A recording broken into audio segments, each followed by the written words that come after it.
Now we're pretty much set up. We're ready to start creating our first email.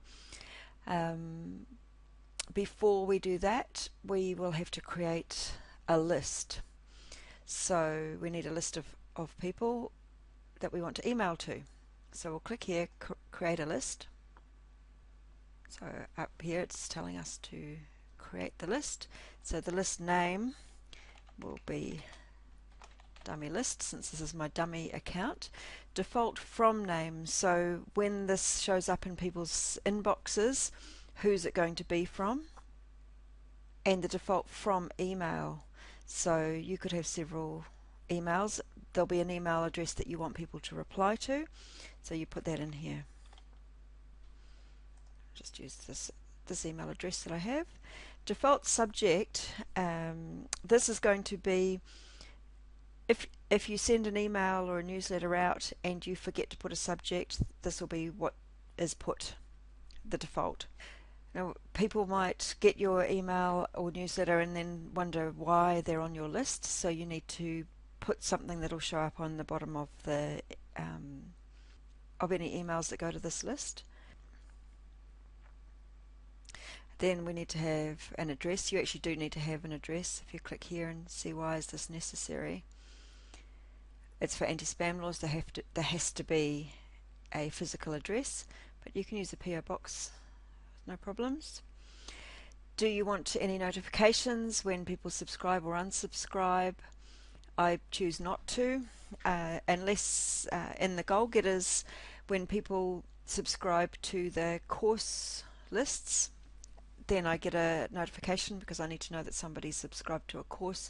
But when it comes to sending newsletters out to my general list, I don't ask for notifications. It's just more things in my email box. And I just leave this blank.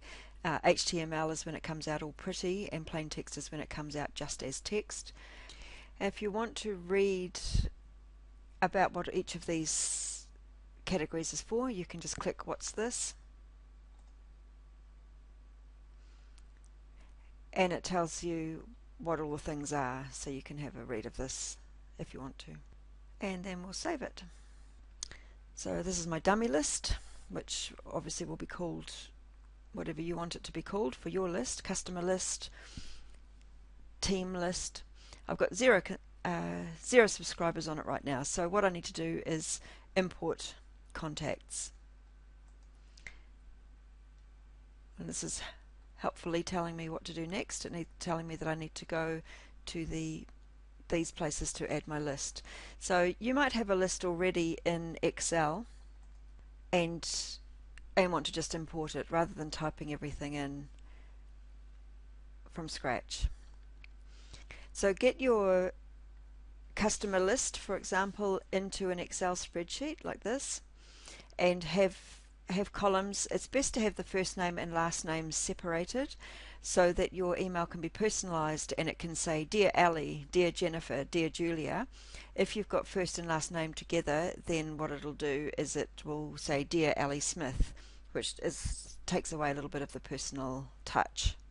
If you've got your customers in your email, in an email list, you'll be able to export the whole list to Excel, and then you can arrange it the way that you want. I want to upload from a CSV or text file. So you can upload from a CSV or a text file, or you can copy paste from Excel. I prefer to upload it because it goes in whatever columns that I have. If you see here, I happen to have first name, last name, email. And if you are copy pasting from Excel, I'll just show you, you have to have it in the order that they want. So I prefer to do it with CSV. So the way to create this into a CSV file is in Excel you'll go File, Save As, and under File Type, find CSV. And I'm on a PC, not a Mac. Dummy list for Mailchimp. That's okay. And there are some features that are not compatible, which is fine. And then I'll just get rid of that. And I shall say I want to upload from a CSV. Okay, I need to look for my file, which is down here. So you can see I've got dummy list for Mailchimp, dummy list for Mailchimp. This was my Excel file, but I'm needing the CSV file, which is comma separated values file. So double click on there, and I'm going to upload this list. So now it's uploaded for me. I need to let Mailchimp know what each of these columns are. So it's tried to match them where it can, and it's going to ask me about the ones that it can't. So column name, it's asking me, is this the first name? And yes, it is. It's asking me, is this the last name? And yes, it is. So I needed to say OK. Is this the email address? Yes, it is. OK. And this one, it doesn't know what it is. It says make a selection. So I'll have a look here. It's none of the things that are on the list, so I need a new column name, and it's going to be phone, and it's a text file. So here you can choose what sort of field type it is, but we can just leave it the way it is at the moment. It doesn't know what this is, so this is going to be an address. It's also not on the list, but it knows because the very first line in my CSV file actually said what the things were. So it's address. If you just look here, I had the very first line, I had first name, last name, email, phone, address, status. So it actually can pick it up from there as long as I tell it that I need a new column. So it knows that that's a status field. So my status field, I've said what they are: hosts, they're a guest who didn't buy anything, they're a customer, or they're a team member. Skipped columns, there was an option to skip. That means it will not import that column, so there could be some information in here that you don't really want in Mailchimp. You'll just tell it to skip and it won't import it. Okay, so now I'm ready to go. Press import, and here it says 8 emails added to my list. If I go back to lists here, it'll tell me I've got 8 subscribers.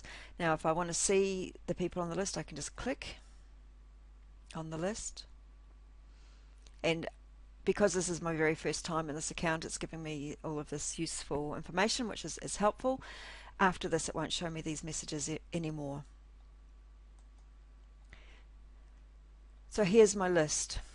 I've got everybody in here, and I can actually see if they're a host or a non-buyer or a customer or a consultant. So you can have whatever status you want, and this will be helpful for later. Anytime you want to download your list, you can go here, and there we have our list downloaded into a CSV. So as the list grows, you can actually get the list out anytime you like. If I want to add more people to this list, it's easy to do that. I just come in here and go to Manage Subscribers, Add Subscriber, and I can add people. You can also import, you can go through the import process again. So let's just add in some things here. Now you always have to say that this person gave you permission to add you to the list. You can't add somebody without their permission. And there she is. Amanda Smith is now in with all of her details.